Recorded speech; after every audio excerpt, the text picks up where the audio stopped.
मी पांडव लेण्याला आलेलो आहे। तर आम्ही अंदर भगवान गौतम बुद्धाच्या मूर्तीची पूजा करून दर्शन घेतलेलं आहे।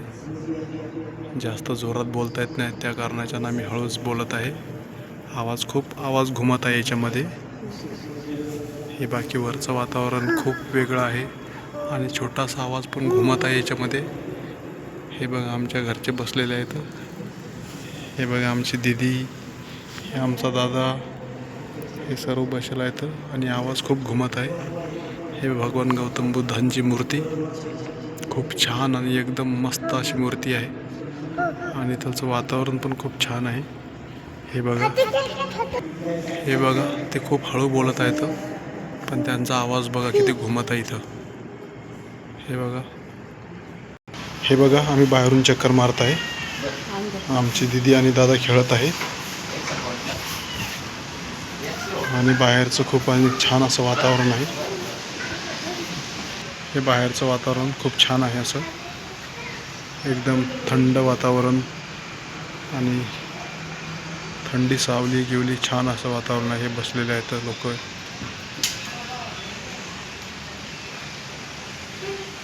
हे बाहेरचं वातावरण, हा डोंगर खूप छान असं वातावरण आहे एकदम। लोक बसले आहेत सर्व। बाकीचा व्हिडिओ आमच्या घरची फॅमिली बोलेल त्याच्यामध्ये। हे बघा आता आम्ही खाली आलेलो आहोत, तर आम्ही आता राऊंड मारता याच्यामध्ये काय आहे। राऊंड आम्ही पण बघितलं नाही, आता एकदा परत बघत आहे। बाकीचं आता सर्व आमची फॅमिली सांगेल तुम्हाला। हे बघा, हे दर्शन हॉल आहे। आता आम्ही मध्ये चाललेलो आहोत।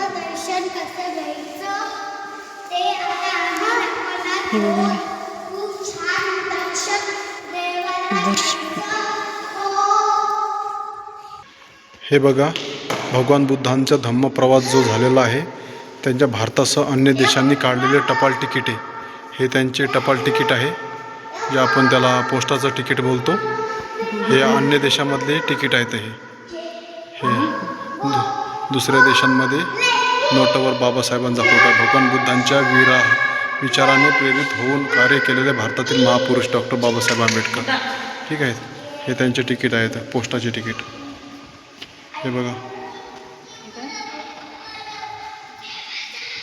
हे असं खूप छान असं बनवलेलं आहे। हे सर्व माहिती आहे इथं। आता हे अजिंठा लेणीबद्दल काहीतरी माहिती आहे, ती तुम्हाला मी वाचून सांगत आहे। हे बघा, अजिंठा 1819 मद्रास आर्मीच्या ब्रिटिश शिपायांना प्रथम दिसली। 1836 सर जेम्स अलेक्झांडर यांनी या लेणीचा शोध लावला। ही सर्व स्थळे जातक कथांवरून चितारलेले आहेत। भारतात सापडलेल्या लेण्यांपैकी अजिंठा ही एकमेव बौद्ध चित्रकलेचा आविष्कार असलेली लेणी आहे। यातील जगप्रसिद्ध चित्र बोधिसत्व पद्मपाणीचे आहे, जे ही बोलत आहेत ती। हा जो फोटो आहे तो हा चित्ररश्मी बुद्ध लेणी नाशिकमध्येच आहे। आणि हे पण बुद्ध स्मारक नाशिक, जिथं आम्ही आता सध्या उपस्थित आहे, ते हे आहे जिथं आता आम्ही थांबेला आहे सध्या। आणि धम्मगिरी इगतपुरीला, हे जे खालचं तुम्हाला दिसत आहे ते। आणि ही नाशिक येथे चिरस्मी लेणी आहे। त्याच्यात पायथ्याशी बुद्ध स्मारकाची उभारणी करण्यात आली असून त्यात आशिया खंडातील ब्रांझ धातूची सर्वात मोठी 20 फुटी सोन्याचा मुलामा दिलेली मूर्ती बसविण्यात आलेली आहे। तसेच इगतपुरी येथे विपश्यना साधनेसाठी मोठे विहार बांधलेले आहे। ज्यात या व्हिडिओमध्ये जे सर्वात अगोदरची जी मूर्ती आहे त्या मूर्तीबद्दल हे बोलत आहेत। आणि हे वर आहे असं बहुतेक बोलत आहेत। मी असा वर काही गेलो नाही, तर वर जाऊन बघतो वर आहेत का। हे भगवान बुद्धांच्या जन्मस्थळी असलेलं वातावरण दिसत आहे, त्यांचे फोटो आहेत। हे भगवान बुद्धांचा जन्म ख्रिस्तपूर्व 563 वैशाख पौर्णिमेला रात्रीच्या 3ऱ्या प्रहरी लुंबिनी येथे झाला। त्याच्याबद्दलची माहिती आहे. हे बघा, भगवान बुद्धांच्या जन्मस्थळाची वास्तू ही आहे, ही जे तुम्हाला दिसत आहे ती. हे लुंबिनी येथील बोधिवृक्ष आहे. हे लुंबिनी येथील जुने बांधकाम आहे जन्मस्थळाचे. हे विहाराचे अवशेष आहेत. हे जो फोटो आहे तो, हे बुद्धगयाचं आहे. हे जे चित्र तुम्हाला दिसत आहे ते ख्रिस्तपूर्व 588 वैशाख पौर्णिमेला भगवान बुद्धांच्या बोधिवृक्षाखाली भूतत्व प्राप्त झाले, त्यासाठी हे चित्र आहे. ते पूर्ण हे जे फोटो लिहिला आहे त्यात पूर्ण माहिती आहे. हा आहे बोधिवृक्ष. हे सारनाथचे अवशेष हे जे दिसत आहे त्या फोटोमध्ये ते तुम्हाला, हे सारनाथ येथील सुमेधा थेरो व दलाई लामा त्यांचा फोटो आहे. हा सारनाथ, हे पूर्ण सारनाथचं चित्र आहे. हे जे तुम्हाला दिसत आहे हे पूर्ण सारनाथचं आहे. हा धम्मेक स्तूप हा वाला जो दिसत आहे फोटोमध्ये हे. बाकी हे पूर्ण चित्रकला आहे तिथलची. आणि भगवान बुद्धांनी पंचवर्गीय भिक्षूंना दिलेले पहिले धम्म प्रवचन हे या फोटोमध्ये. हे मूलगंधकुटी सारनाथ येथील अवशेष हे वाले. हा वैशाली येथील सम्राट अशोकाने उभारलेला अशोक स्तंभ आहे, ज्याला आपण अशोक स्तंभ म्हणतो, तो सिंहाचा. ह्या अशोक राजाने बनवलेला आहे. हे पूर्ण वैशाली इथून आहे. भगवान बुद्धाने सर्वात आवडते ठिकाण येथेच आम्रपालीने भगवान बुद्धांना आम्रवन दान केले. हे जे आम्रपाली होती तिनं आम्रवन भगवान बुद्धांना दिले होते. हे बुद्धांच्या हे भगवान बुद्धांच्या अस्थिवर बांधलेला स्तूप येथे सापडलेल्या अस्थी पटना येथील म्युझियममध्ये ठेवलेल्या आहेत. हे शांतीस्तूप.